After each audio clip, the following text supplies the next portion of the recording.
வணக்கம். நான் இளங்கோவன்.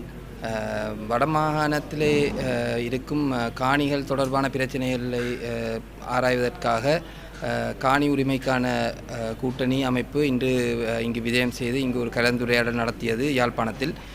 இதில் முக்கியமாக தற்போது வடமாகாணத்தில் இராணுவம் சுவீகரித்த காணிகள் மற்றும் வேறு திணைக்களங்கள் அமைச்சுகளால் சுவீகரிக்கப்பட்ட காணிகள் தொடர்பான பிரச்சனைகள் முக்கியமாக முன்வைக்கப்பட்டது. இதில் முக்கியமாக இராணுவம் வடபிராந்தியத்தில் பல இடங்களில் காணிகளை சுவீகரித்திருக்கின்றது. இந்த காணிகளை உடனடியாக திரும்பி தருவதாக என்பிபி அரசாங்கமும் ஜனாதிபதி அனுரகுமார திசாநாயக்கவும் அவர்களுடைய தேர்தல் பிரச்சாரங்களின் நேரத்தில் அவர்கள் கூறியிருந்தார்கள்.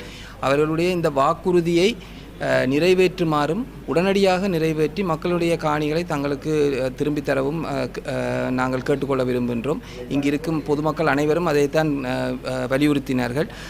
கட்சி பேதமின்றி இந்த கோரிக்கையை நாங்கள் வைத்திருந்தோம்.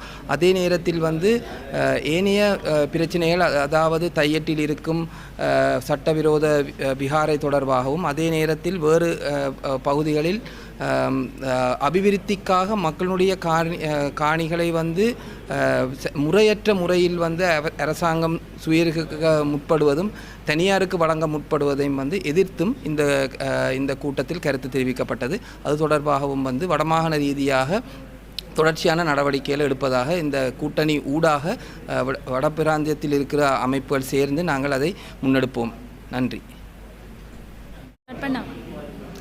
அனைவருக்கும் வணக்கம். நான் சுகுமாரி சாருஜன், யாழ்ப்பாணம் தையீட்டியை சேர்ந்த நான்.